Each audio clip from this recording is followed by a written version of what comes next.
Disse o governo do presidente Luiz Inácio bloqueou recursos do auxílio gás e 2 milhões de famílias podem ficar sem o benefício no fim do ano.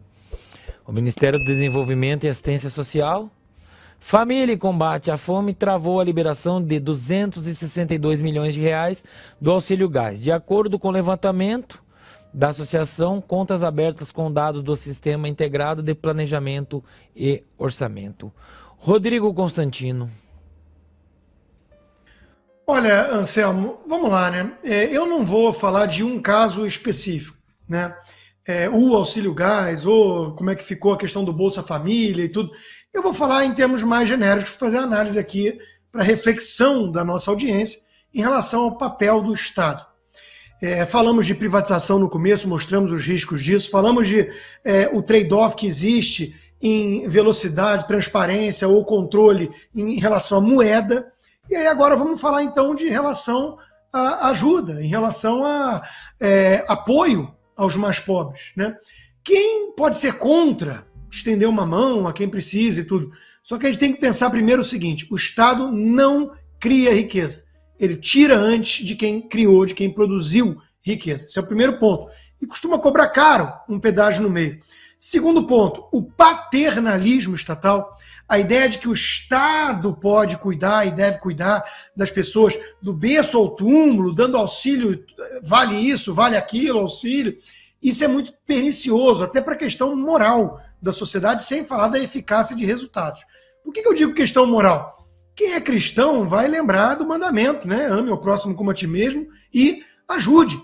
Agora, essa ajuda, a Caritas, né, que você tem e tudo, isso é voluntário. Quando o Estado entra, o Estado é um instrumento de coerção, é uma organização social da coisa pública, onde você tem o poder de coerção, o poder de polícia, de justiça, de imposto, se não pagar vai preso. Então, quando o Estado entra e a pessoa fala, e eu já ouvi isso muito, o Estado já tem o auxílio gás, o Estado já tem o Bolsa Família, por que eu vou ajudar?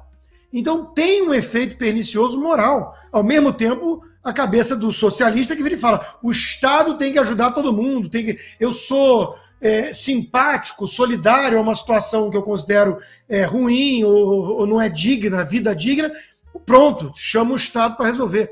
Não funciona assim. O resultado acaba sendo ruim. E, como eu falei muito de mecanismos de incentivos, isso na mão de gente mal intencionada, na mão da esquerda, que acha que tem que ser tudo pelo Estado e tudo, vira voto de cabresto, vira ameaça, chantagem, né? E, via de regra, não funciona e aí precisa aumentar mais. Então, a mentalidade do Estado é assim, o negócio tem um problema que ele identifica, aí o Estado entra para resolver. Piora a situação, qual é a conclusão do político de esquerda e do burocrata? Puxa, faltou verba, faltou recurso. Tem que aumentar a arrecadação e se me der mais dinheiro, eu vou poder ajudar mais. Então eles sempre vão reclamar que falta dinheiro. Falta dinheiro para educação, o sistema é terrível, doutrinação ideológica, precário. Falta dinheiro para Bolsa Família, tem que ter mais imposto. Auxílio gás tem que ter mais. Não é essa a solução que o Brasil precisa. Obrigado, Constantino. Passamos de 55.200 inscritos, estamos à frente. Foguete que tem ré só do Elon Musk, o nosso não tem ré e vai para cima. Quero convidar para o comentário Álvaro de Carvalho. Olha, pegando carona no que o Constantino sabiamente disse, e depois de citar Tom Clancy, eu vou voltar para a pauta. E eu vou voltar a citar também o Friedman, que costumava dizer que a solução do governo para um problema costuma ser normalmente tão ruim quanto o próprio problema. E está aí a causa. É óbvio que todos nós entendemos que uma pessoa, que uma criança, um jovem, uma pessoa que não tem o que comer, até pela lógica, né, como já estudou bem o Maslow, né, quando ele construiu sua pirâmide, ela não vai ter mentalidade ou capacidade ou foco para fazer qualquer outra coisa, senão procurar a própria subsistência. A discussão aqui é a forma. Então a gente muda a pauta, mas a gente volta no mesmo problema, que é esse excesso da atividade estatal, que é o protagonismo do Estado em detrimento à liberdade individual de cada um de nós, de cidadãos que estamos aqui tentando construir uma vida livre. Então, quando a gente vai para esse sistema simplesmente caridoso, assistencialista, e todos nós sabemos que o viés dele não é o assistencialismo, é o populismo, né? Ele tem um fundo eleitoreiro, uma manutenção de um sistema de poder, na ludibriação das pessoas, quase que a distanciando do acesso à informação no momento de mundo onde todo mundo teria acesso a toda informação, a quase toda informação produzida pela humanidade, a gente volta a se esbarrar na má intenção do Estado. Em alguns estados mais livres, por exemplo, como o caso da Singapura, que é um caso até difícil de se comparar, mas para vocês terem noção, a população doa mais, ela ajuda mais, o montante, esse valor é maior do que a população, do que o Estado toma impostos da população. O que isso significa, gente? Isso significa que o dinheiro na tua mão ele é muito mais bem aplicado que na mão do Estado. Ele chega na mão de quem precisa, ele inibe pessoas a passar pelas necessidades que passam, né?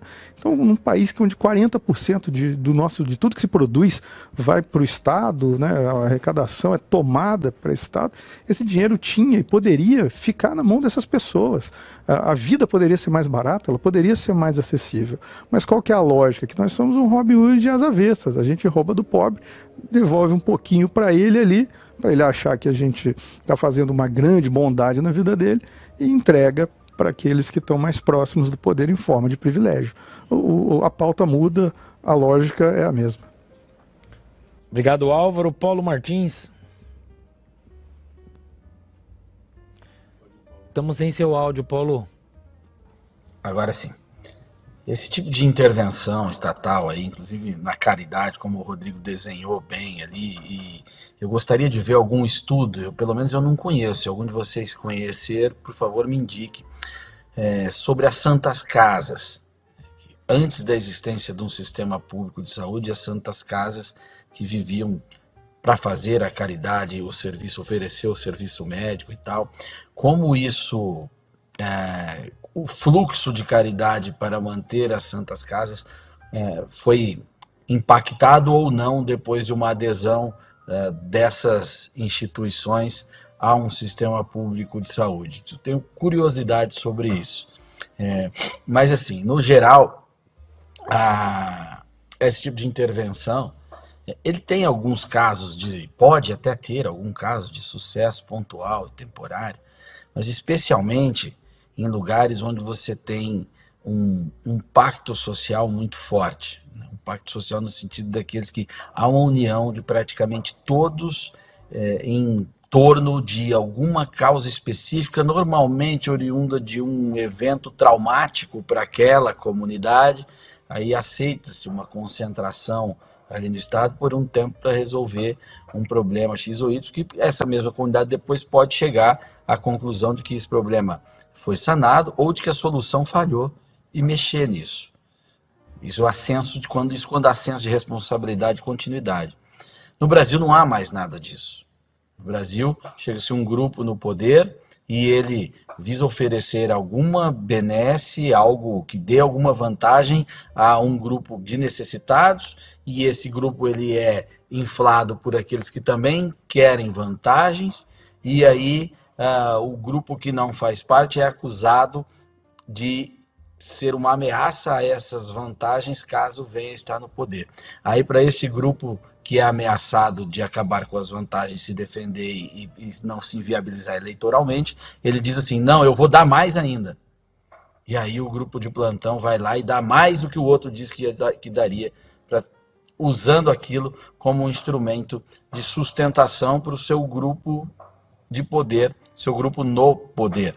Aí você tem uma distorção completa do objetivo, por mais que sabia-se que poderia não ser eficiente, mas que alguém intelectualmente honesto até pudesse defender, e tudo isso se distorce, né? É isso que a gente vê no Brasil hoje, e não só no Brasil, mas aqui tornou-se algo corriqueiro e popular, esses vales tudo. Já foi um pouquinho pior, né? Lembrando que o Lula queria dar um prato de comida físico para as pessoas. O tal do Fome Zero. O tal do Fome Zero ia ter uma cozinha estatal bem grandona, e ia dar uma refeição cedo, uma no almoço e uma à noite. Quem tem boa memória, vai aí.